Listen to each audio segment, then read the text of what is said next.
Are you familiar with ElsaGate? No.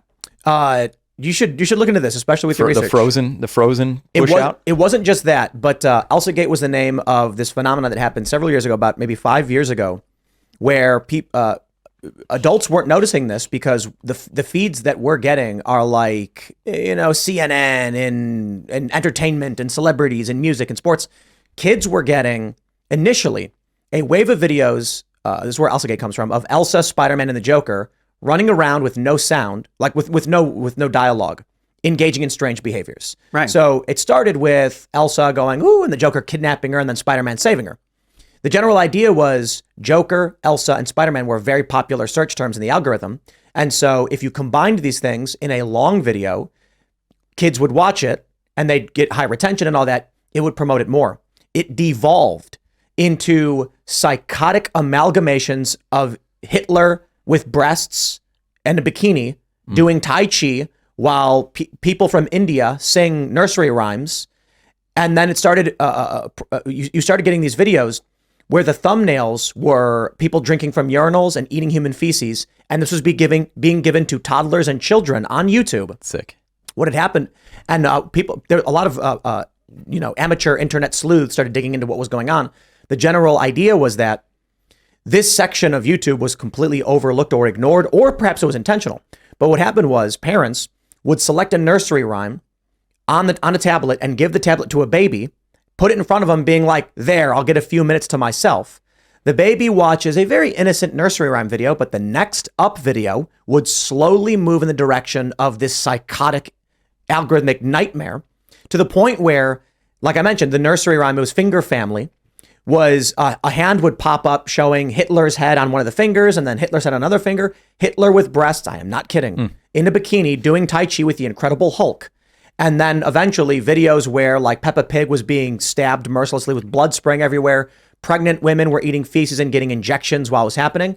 And because these videos started doing well, it actually resulted in human beings seeing the success of these videos, giving their daughters, and this is in like Eastern Europe and Russia, videos going viral where a father lays his daughter down and gives her an injection of some sort, 10 million views.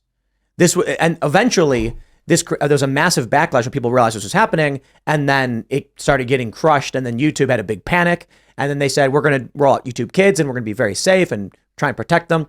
But this is something I don't know if you think was intentional or was just a byproduct of their machine on accident. Okay, first of all, you're talking about it in the past tense. Our system is running 24 hours a day now. Also, you're talking about it legally from the perspective of anecdotes. Those are all anecdotes. Yeah. That's not what we're doing. We have a larger and larger and larger group of people. They're politically balanced. We know their demographics. This is what, and by the way, we're not out there searching for crazy stuff on YouTube. We're not doing that at all. We're actually collecting the videos, hundreds of thousands of videos that our kids are actually watching. Plus, we've learned that 80% of the videos that kids watch are suggested by that up next algorithm. Yep. Think of the power you have to manipulate just because of that algorithm. That's incredible. A friend told me. I know this is all anecdotal, but I do think it's the anecdotes that I'm referring to are people started to notice something, and then you have the hard evidence, the hard data.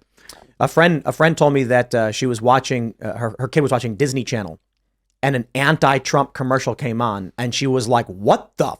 Right. Why? Because powerful interests are slamming the battlefield in this way. I think what you're talking about is the Kraken. Well, maybe I shouldn't call it that because Sidney Powell. No, we'll talk about that too. Look, Kraken. Let me give you an example.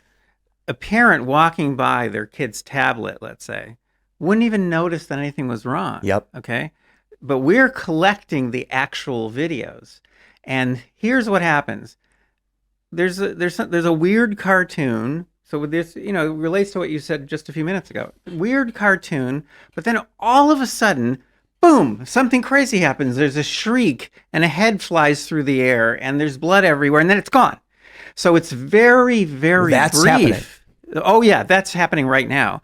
It's very brief, and what we're finding is something like Well, first of all, 80%, that's rock solid now. 80% of the videos that little kids are watching, those are all suggested by Google's algorithm. The Up Next Are you algorithm. monitoring the gamings, like even Roblox? I mean, I've seen some kind of unusual things in Roblox, but that could be crowdsourced. Individuals putting up their own little games or characters. Are you looking at the gaming? Look, practically every day now we're expanding the system, and so we're monitoring more and more different kinds of content. We're now looking at TikTok. There's nothing we can't monitor. That's why monitoring systems have to be a permanent part of not just our country and our culture, but really everywhere in the world outside of mainland China. These systems have to be set up, and we've been approached by people from 7 countries so far. The last 2 are Ecuador and South Africa, and begging us to come help them set up these systems. And here is the only area where I've ever agreed with Trump on this issue. I say America first. We've got to develop our own full system that's operating. And it has to be, you have to have representative samples. This all has to be done very scientifically so that this is court admissible in every state. That's how you push them out, because you make them aware through public dashboards, through press releases, through data sharing with certain key journalists, members of Congress, AGs.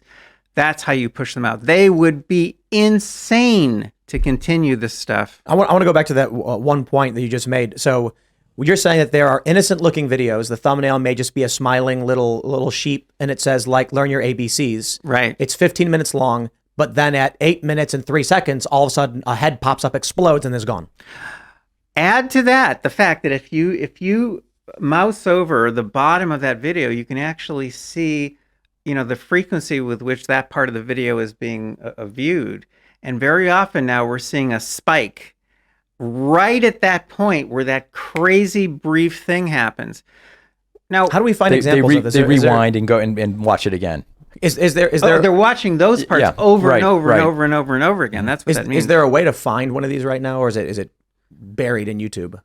I mean, we have, first of all, if you just scroll down there, they're right there.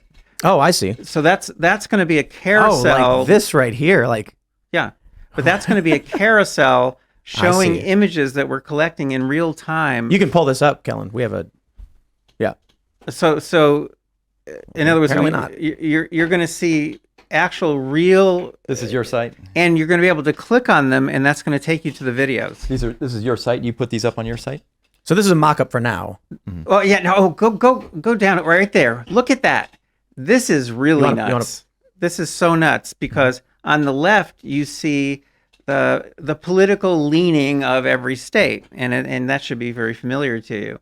But on the right, what we're showing you is the bias on Google search results in content being sent to people in every state. It's all blue in all 50 states. Is there a finite ceiling to this? I don't know if you want to continue on the indoctrination or the subliminal, messaging to children, but with respect to elections, I think people are smarter. Is there a cap to how many? If Google tries to do 10 or 20 million more people, is there a decreasing marginal gain? I mean, people can figure this out. They can recognize bias. Okay. Are they dumb? I mean, what are you saying? No, I mean, no, I laugh because the discoveries that we've been making all these years have, let's put it this way, the more we learn, the more concerned we've all become. For example, when we first did a nationwide study in the U.S., we had more than 2,000 people in all 50 states. They were being shown biased content on our Google simulator, which we call Cadoodle. And they were showing biased content, and usually people can't see the bias. Now, where they see, where there's biased content, we can shift people in one direction or another, whichever way we want to, because we use random assignment. We can easily shift between 20 and 80% of undecided voters. Wow. Of the undecideds. Yeah. And with one search. With multiple searches, that number goes up. Okay, so that's It's mind But wait. control. It's an information war. But in that directed study, at the that American study people. was large enough so we did have a few people, about 8%, who could see the bias. So we were able to look at them separately because the study was so large. And you would think we're not going to get an effect with those people. No, they shifted even farther in the direction of the bias. Wow. So seeing the bias doesn't protect you from the bias because there's this trust people have in algorithms because they don't know what they are, and computer output because they don't know what that means. And so they think if the algorithm itself is saying this is the better candidate, it really must be the better candidate. Seeing the bias does not protect people from the bias. So is there a cap? That's the question That's you're the asking. question. Is I mean, So right now we're studying things that are new for us. We're studying what happens if one of these platforms is using one of these manipulations over and over and over and over again. And so far, what we're seeing is that the effect is additive. So you do but kind it's of probably at a decreasing rate. Though. correct, I mean, yeah. correct. So you do kind of hit an asymptote. Right. But the point is, just by repeating in other words, if you expose people to similarly biased content, the numbers go up. The shift gets bigger, but you're right, the rate goes down. Now, the other thing we're starting to look at is multiple platforms. What happens if 3 or 4 of these big platforms in Silicon Valley are all supporting the same candidate? And we're seeing initially in our initial work, again, those are additive effects. So this is scary stuff because way back, remember Eisenhower's famous speech from 1961, military-industrial complex? Yep. What's that same speech? Eisenhower was warning about the rise of a technological elite that could control public policy without anyone knowing. And guess what? The technological elite are now in control.